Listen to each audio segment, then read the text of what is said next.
हाँ जी, आपको स्क्रीन नज़र आ रही है जो कोड ब्लॉक की है। कोमल, आपको स्क्रीन नज़र आ रही है कोड ब्लॉक? Yes sir. आ रही है ना? Yes sir. ओके, मुझे ढंग से सुनाई नहीं दिया बट यस सर बोला है आपने, तो मैं स्टार्ट कर रहा हूँ क्लास। अभी और कोई नहीं जुड़ा बट कोई बात नहीं, हम रिकॉर्ड कर रहे हैं तो बाकी के साथ शेयर कर सकते हैं इसे, तो इसे बंद कर रहे हैं। तो ये जो हमारा सॉफ्टवेयर शुरू हो रहा है ये है हमारा कोड ब्लॉक, जिसमें हम सीखेंगे C++। Code block free software है, इसी की ऑफिशियल वेबसाइट से या गूगल में लिख लो डाउनलोड कोड ब्लॉक और आप डाउनलोड कर सकते हो। एक बार आपने डाउनलोड कर लिया उसके बाद इसके अंदर आप चाहो तो सी सी प्रोग्रामिंग की या चाहो तो C++ की प्रोग्रामिंग कर सकते हो। आपके कोर्स में C++ है, इसलिए हम C++ से ही शुरू करेंगे। एक बार ये सॉफ्टवेयर ओपन हो गया तो हम यहाँ फाइल मेन्यू में जाएंगे, न्यू पे जाएंगे एंड यहाँ पे हमारे सामने ऑप्शन आता है प्रोजेक्ट का। फाइल, न्यू, प्रोजेक्ट, ये प्रोजेक्ट की विंडो आ गई हमारे सामने प्रोजेक्ट बनाने की। इसमें हम C++ में कई तरह के प्रोजेक्ट बना सकते हैं बट क्योंकि हमें सिर्फ कोर प्रोग्रामिंग सीखनी है इसलिए हम कंसोल एप्लीकेशन को चूज करेंगे एंड ऊपर गो बटन दबा देंगे।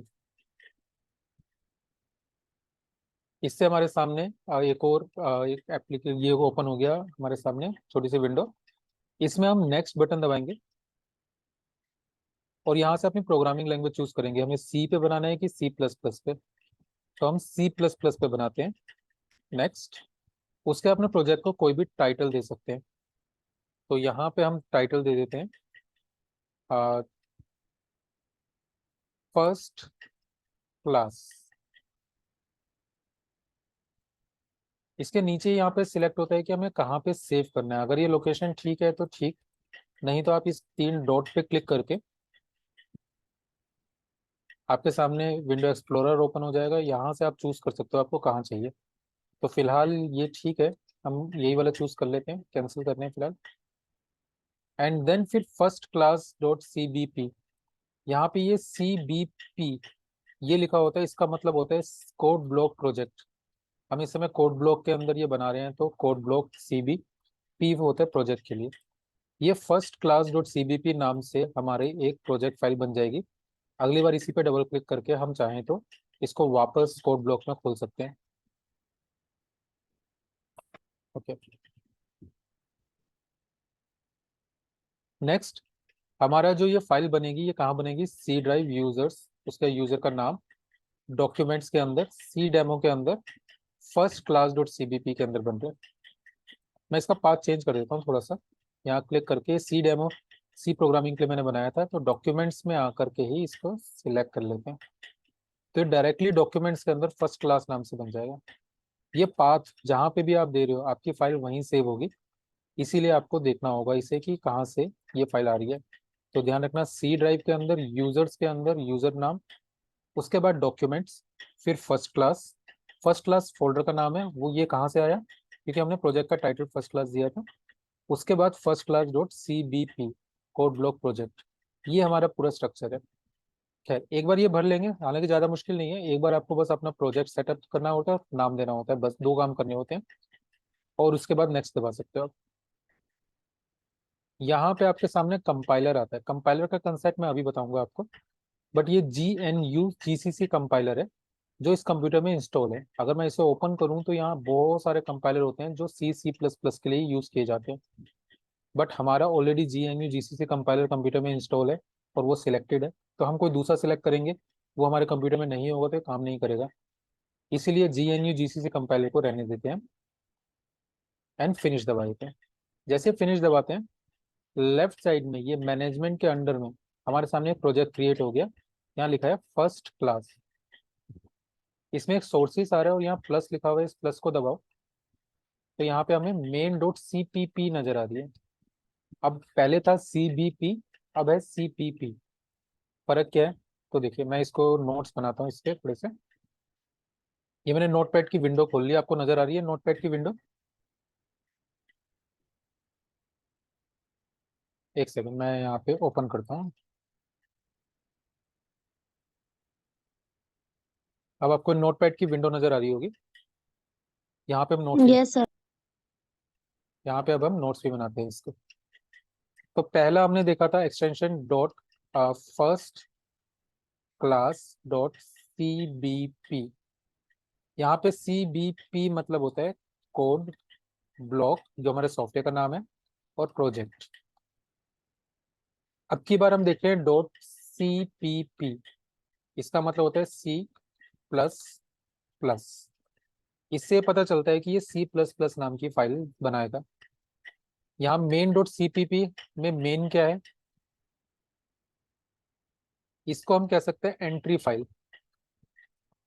हम अपने प्रोजेक्ट के अंदर हजारों फाइलें बना सकते हैं, बट मेन डॉट CPP वो फाइल होती है जिसको ढूंढेगा सबसे पहले हमारा जो कंपाइलर है।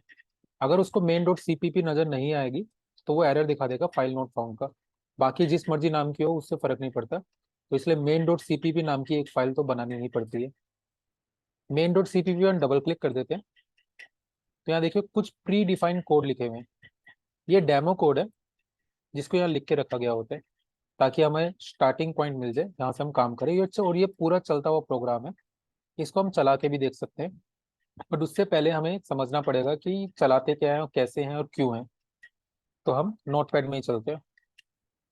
यहाँ पे हमें एक कंसेप्ट है कंपाइलर का, जो भी हमने देखा। कंपाइलर विच कंपाइल्स, जो कंपाइल करता है। कंपाइल मतलब change one language to other, एक लैंग्वेज को दूसरी लैंग्वेज में चेंज कर देता है। आपको पता होगा हमारा कंप्यूटर जो है वो इंग्लिश नहीं जानता, ना हिंदी जानता है, ना कोई लैंग्वेज जानता है, वो सिर्फ एक लैंग्वेज जानता है। Computer knows only one language, that is binary. Binary language में दो ही सिंबल होते हैं, 0 और 1। पर हम बाइनरी लैंग्वेज में अगर टाइप करके कंप्यूटर को कमांड देंगे तो बहुत ही मुश्किल हो जाती है। तो कमांड कुछ इस तरह की हो जाएगी, 1 0 0 1 1 1 0 ऐसे करके अगर मैं हजारों लाइन के कोड लिख दूं तो इसमें बताइए आप ढूंढ कैसे पाएंगे कि लिखा क्या हुआ है। इतना आसान नहीं होगा, तो इसके लिए स्पेशल स्किल्स की जरूरत होती थी। इसीलिए एक तरीका निकाला गया कि एक कंपाइलर बनाया गया। इस कंपाइलर का काम क्या होता है, वो हमारे English code to binary code ये काम करता है। मतलब इंग्लिश कोड को बाइनरी कोड में कन्वर्ट करने का काम करता है। जैसे यहाँ पे अगर हम प्रोग्राम में देखें, यहाँ पे कुछ वर्ड लिखे हुए हैं जैसे इंक्लूड, ये इंग्लिश का वर्ड है। Using, name space, main, int, hello world, and ENDL, ये सब इंग्लिश के वर्ड्स है। रिटर्न, तो ये इंग्लिश के वर्ड तो कंप्यूटर समझेगा नहीं, पर इन वर्ड्स को कंपाइलर क्या करेगा, 1010 लैंग्वेज में कन्वर्ट कर देगा, और वो लैंग्वेज कंप्यूटर के पास जाएगी और कंप्यूटर उसी के हिसाब से काम करेगा। तो पहला हम क्या करेंगे, राइट कोड। सबसे पहले हम कोड राइट करते हैं, then give codes to compiler. उसके बाद नेक्स्ट हम करते हैं compiler convert codes to machine language. एक बार कंपाइलर ने मशीन लैंग्वेज में उसको बना दिया, इट क्रिएट्स अ फाइल, इससे एक फाइल बन जाती है मशीन लैंग्वेज की। Then we can run compiled file. उसके बाद हम उस फाइल को बना सकते हैं। तो क्या हुआ, सबसे पहले हमने कोड लिखे, वो कोड कंपाइलर को दिया, कंपाइलर ने उसे कन्वर्ट किया, सॉरी यहाँ टी रह गया, कन्वर्ट किया कोड को मशीन लैंग्वेज में, और उससे एक फाइल बना के आपके सिस्टम पे स्टोर कर दी। उसके बाद हम क्या करेंगे, उसको रन कर सकते हैं फाइल को, और वो जो रन करने का मतलब है वो कोड हमने चलाए और मशीन को दे दिए, मशीन ने उसी के हिसाब से जो भी हमने काम करने को बोला वो काम करके रिजल्ट दिखाया। तो ये पूरा प्रोसेस हम देखते हैं। ये कोड हम मान लेते हैं पहले से ही हमने लिखे हुए हैं। इन कोड को हम सबसे पहले कंपाइलर को देते हैं। इसके लिए कोड ब्लॉक में ऊपर बिल्ड मेन्यू होता है, बिल्ड पे जाओ एंड यहाँ बिल्ड दबा दो। इस बिल्ड का मतलब है हम ये कंपाइलर को कोड दे रहे हैं, ये हमने दिया।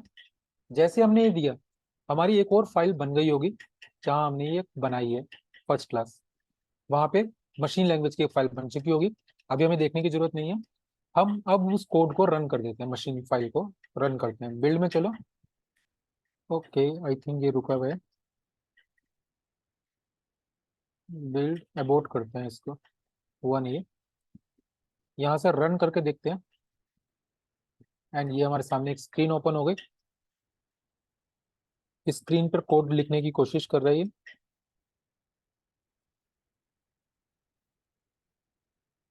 नहीं चल रहा है इसमें, बंद करते हैं इसे।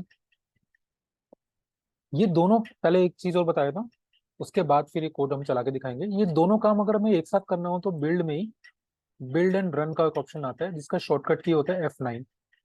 इस बटन को दबाकर या इस ऑप्शन को दबा करके भी हम दोनों काम एक साथ करेंगे। इसका मतलब हम कंपाइलर को दे देंगे और साथ ही साथ इंस्ट्रक्शन दे देंगे, जैसे कंपाइल हो जाए उसे रन कर दो। एक बार ये भी करके देखते हैं। एंड ये विंडो ओपन हुई है, बट आई थिंक मेरी विंडो में कोई दिक्कत है इसमें, तो ये कंपाइल नहीं कर पा रहा। चलिए हम एक काम करते हैं, इसी चीज को हम ऑनलाइन करके देखते हैं। यहाँ तक तो समझ में आ गया होगा, क्योंकि कंप्यूटर इंस्टीट्यूट में आने के बाद आपको कंप्यूटर्स में यही सॉफ्टवेयर मिलेगा और ये ऐसे ही चलेगा जैसे मैंने बताया। बट इसे ऑनलाइन करने के लिए मैंने ऑलरेडी एक फाइल यहाँ पे ओपन करके रखी हुई थी, ये रही। यहाँ पे भी देखेंगे तो वही कोड टाइप है यहाँ पे, थोड़े से एक्स्ट्रा चीज़ों के साथ, और ये इंटरनेट पे है। इसमें लेफ्ट साइड में कोड टाइप हो रहे हैं, राइट साइड में हमें रिजल्ट नजर आ रहा है। आई थिंक आपको नजर नहीं आ रहा होगा, मैं शेयर कर देता हूँ इस विंडो को। ओके, शेयर्ड है ऑलरेडी, आपको नजर आ रहा होगा ये। तो ये जो कोड है ये लिख के अगर हम रन करते हैं तो राइट साइड में आउटपुट के अंदर हमें वो हेलो वर्ल्ड लिखा हुआ आ रहा है। क्यों लिखा हुआ नजर आ रहा है? क्योंकि यहाँ पे हमने सी आउट के अंदर हेलो वर्ल्ड लिखा था। तो ये कोड है क्या, इसको हम सेम प्रोग्राम को शुरू से बना के देखते हैं। मैं इस सबको डिलीट कर रहा हूँ एंड मैनुअली बना के दिखाऊंगा आपको। सबसे सबसे पहली लाइन होती है हमारी हैश इंक्लूड।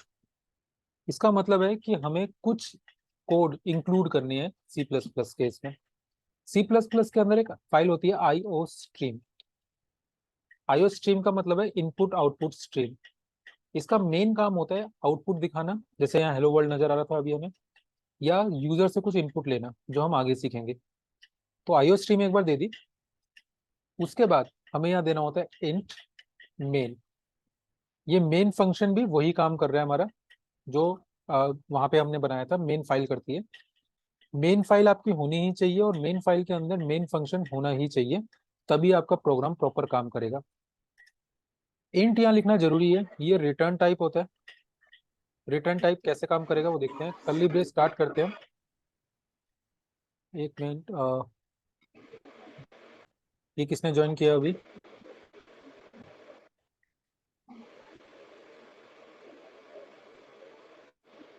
किसने ज्वाइन किया? अपना माइक जरा म्यूट करेंगे आप?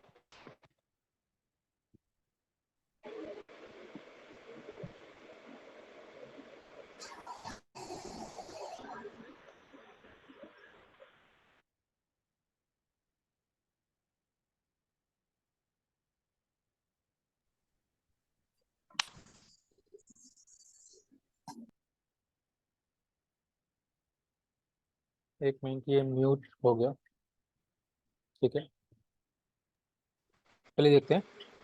इंट फंक्शन के बाद हमने कर्ली ब्रेस स्टार्ट किया एंड कर्ली ब्रेस क्लोज किया। माइक किसने ओपन किया हुआ है? प्लीज माइक ऑफ करो।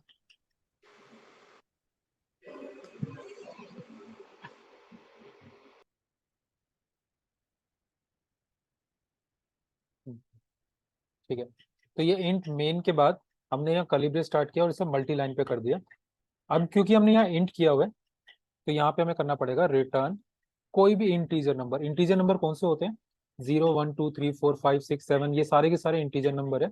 इवन माइनस में भी हो, -1 -2 -3, ये भी इंटीजर होते हैं। तो यहाँ पे कोई भी इंटीजर नंबर पास कर सकते हैं, जैसे 5 कर दिया मान लो। बट 5 का मतलब ये कंपाइलर हमारा क्या समझेगा कि इस प्रोग्राम में 5 एरर मिल गए, उसको 5 एरर्स मिल गए।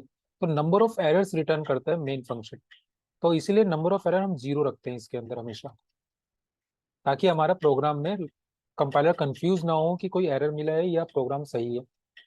तो यहाँ इंट लिखा जिसकी वजह से हमने रिटर्न किया 0।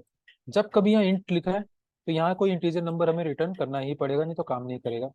जब कभी सी प्लस प्लस का कोई प्रोग्राम बनाएंगे तो उसमें मेन नाम का एक फंक्शन बनाना कंपलसरी है। फंक्शन बनाने के लिए कर्ली ब्रेस लगाना पड़ता है, गोल पैरेंथेसिस लगाने पड़ते हैं, एंड कर्ली ब्रेसिस के अंदर हम फंक्शन के सारे काम करते हैं। यहाँ तक समझ आ गया होगा। तो आईओ स्ट्रीम का आप फायदा उठाते हैं यहाँ पे। आईओ स्ट्रीम क्या कहते हैं? Cout statement. Cout मतलब सी प्लस प्लस का आउटपुट बफर काम कर रहा है यहाँ पे। इसमें 2 बार लेस देन लगाओ एंड यहाँ कुछ भी लिख लेते हैं।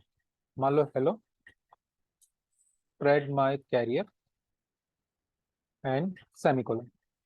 ये प्रोग्राम हमने बना लिया, बट इसमें छोटा सा एरर है। पहले चला के देखते हैं। जैसे हम यहाँ रन करते हैं, आउटपुट में देखते हैं क्या हुआ, एरर। और ये काफी बड़ा सा दिखा दिया इसने।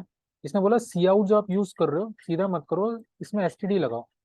एक्चुअली आईओ स्ट्रीम जो होती है उसके अंदर एक स्टैंडर्ड क्लास होती है हमारी, उसके अंदर सी आउट होता है, डायरेक्टली आईओ स्ट्रीम के अंदर नहीं होता। आईओ स्ट्रीम में तो बहुत सारे इनपुट आउटपुट होते हैं। तो यहाँ पे हम एस टी डी लगा देते हैं, स्टैंडर्ड। स्टैंडर्ड आउटपुट अगर हम करते हैं S T D C out, इसका मतलब है हम कमांड विंडो में या कंप्यूटर की स्क्रीन पर कुछ आउटपुट दिखाना चाहते हैं। अब अगर हम चलाएंगे तो हमें फिर से एरर मिल सकता है। नहीं, चल गया, हेलो स्प्रेड माई कैरियर। अभी एरर नहीं मिला, क्योंकि अगर हम एसटीडी हटाएंगे तो हमें एरर मिलेगा। बट जितनी बार सी आउट लिखें क्या उतनी बार एसटीडी लिखे हम, स्टैंडर्ड क्लास को लगाए? तो नहीं, जरूरत नहीं है। हम यहाँ ऊपर एक एक्स्ट्रा लाइन डाल सकते हैं, using name space S T D. इसका मतलब आईओ स्ट्रीम तो हम कर रहे हैं, उसके अंदर हमें यूज करना है एसटीडी नाम का नेम स्पेस। इस एसटीडी को नेम स्पेस बोला जाता है, क्लास का पार्ट होता है ये। अब अगर मैंने ये लिख दिया और नीचे मैंने सी आउट किया है, एसटीडी नहीं लिखा, और रन करें, प्रोग्राम हमारा अभी भी प्रॉपर रन कर रहा है। बट अगर यहाँ पे हम इस कमांड को कमेंट कर दें, कमेंट करने के लिए हम 2 स्लैश लगा सकते हैं यहाँ पे, जैसे कि जावास्क्रिप्ट में अगर आपने सीखा होगा तो उसमें भी था। अब अगर हम रन करें तो यहाँ एरर आ जाएगा। क्यों? क्योंकि इसको एसटीडी नहीं मिला, ना यहाँ मिला और ना ही हमने ऊपर यूजिंग कर रखा है। इसको हम मिटाते हैं और अब रन करके देखते हैं, एंड डन। और हमें यहाँ पे आउटपुट मिल रहा है। इस आउटपुट में हम कुछ भी लिख सकते हैं, जैसे हेलो स्प्रेड माई कैरियर लिखा है, अगली लाइन पे हम लिख देते हैं cout you are welcome to take this class, done. अब ये 2 लाइनें लिख दी हमने, रन करते हैं, ये दोनों लाइनें आ गई। बट ये दोनों लाइनें एक के बाद एक, हेलो स्प्रेड माई कैरियर और उसी के बाद यू आर वेलकम लिखा हुआ आ गया। अगर मुझे अगली लाइन पे लेके जाना है तो हेलो स्प्रेड माई कैरियर के लास्ट में हम 2 काम कर सकते हैं। या तो हम यहाँ बैक स्लैश एन लगा दें। ये स्लैश 2 तरह के होते हैं, एक फ्रंट स्लैश होता है जो ऐसा होता है, और एक बैक स्लैश होता है जो एंटर के ऊपर होता है। ये दबा दें और रन कर दें तो ये मल्टी लाइन में आ जाएगा।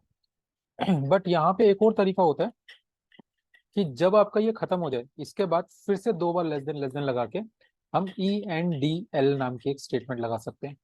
ई एन डी एल का मतलब होता है एंड ऑफ लाइन। अब अगर हम रन करें तो भी ये 2 लाइन पे आ रहा है। अगर मैं 2 ई एन डी एल लगा दूं तो E N D L and run करें तो देखो 2 लाइन का गैप आ गया यहाँ पे। इस तरह से हम जितनी लाइनें चाहें उतनी लाइनों का यहाँ पे गैप कर सकते हैं। तो सी आउट जो हुआ हमारा यहाँ पे 2 बार चल रहा है, 2 लाइनें चल रहा है, तो 2 चल गया। अगर मैं चाहूँ तो इसे 10 बार चलाऊं या 50 बार चलाऊं, फर्क नहीं पड़ता। बट ये एक सिंपल डेमो प्रोग्राम है जो आपको सबसे पहले लर्न होना चाहिए। एक चीज और, जो ये एस टी डी लगाया था ये हमने सी आउट के लिए लगाया था, पर अगर हम E N D L use कर रहे हैं यहाँ पे भी एस टी डी यूज होगा। देखिए एग्जाम्पल देखते हैं हम। अगर मैं इसको कमेंट कर दूं और सी आउट के आगे एस टी डी लगा दें हम डबल कोलन के साथ, 2 कोलन लगाने, सिंगल नहीं, एस टी डी, शिफ्ट दबा के 2 बार कोलन कोलन। कोलन का मतलब ऊपर नीचे डॉट डॉट जो होता है, एक डॉट एंड सेमी कोलन होता है ऊपर नीचे, तो वो तो हमारा सेमी कोलन होता है। जब ऊपर नीचे डॉट डॉट होता है उसे हम कोलन कहते हैं। तो यहाँ 2 कोलन लगा दिए हमने एस टी डी के बाद एंड सी आउट लिख दिया। अब अगर हम रन करें इसे तो यहाँ पे एरर आ गया, जबकि हमने एस टी डी यहाँ लगा भी दिया था। क्योंकि ई एन डी एल जो होता है ये भी स्टैंडर्ड नेम स्पेस का पार्ट है, तो यहाँ पे भी दोनों जगह में एस टी डी लगाना पड़ेगा। अब अगर हम रन करें, अब प्रोग्राम चल रहा है। तो एस टी डी जो है वो सिर्फ सी आउट नहीं बल्कि ई एन डी एल के लिए भी यूज होती है। मैं सारी एस टी डी हटा रहा हूँ फिलहाल।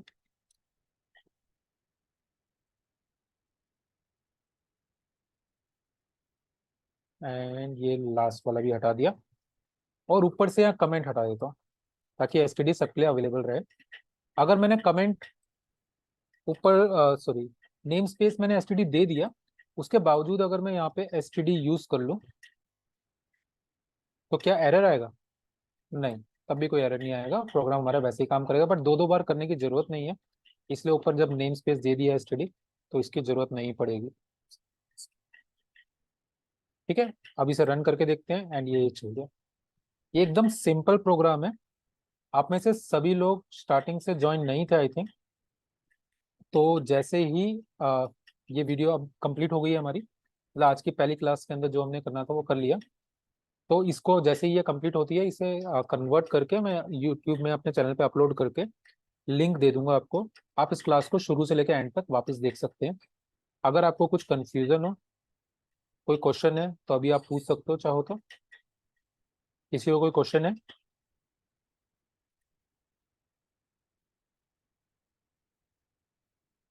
नहीं है शायद, किसी ने भी नहीं बोला।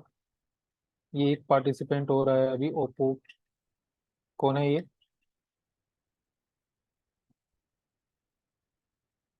चलिए जो भी है, आप लोग इस वीडियो को अपलोड करेंगे उसके बाद आप देखिएगा।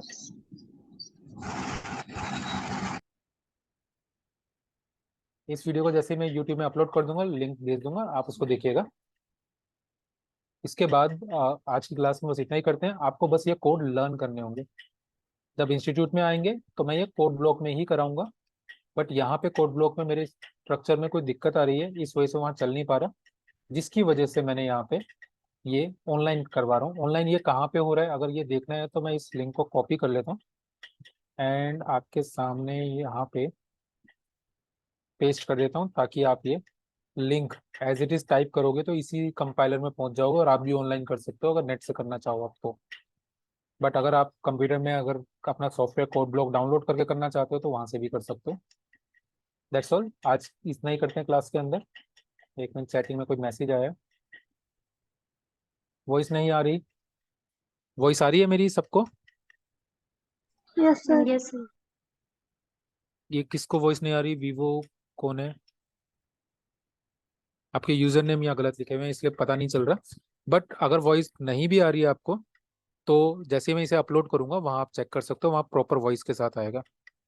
ठीक है, बस आज की क्लास साइन आउट करते हैं हम। यही आपने करके देखना है बस। ये सारे नोट्स जो मैंने यहाँ पे लिखे हैं इसको आप नोट कीजिएगा। ठीक है, एंड बस इतना ही करेंगे आज हम। तो क्लोज करते हैं इसे। कल का जो क्लास का टाइमिंग होगा वो मैं कल बताऊंगा आपको। थोड़ा सा चेंज हो सकता है, आज थोड़ा हम लेट हो गए, बट कल थोड़ा अर्ली करने की कोशिश करेंगे। बस आज के लिए बंद करते हैं। बाय।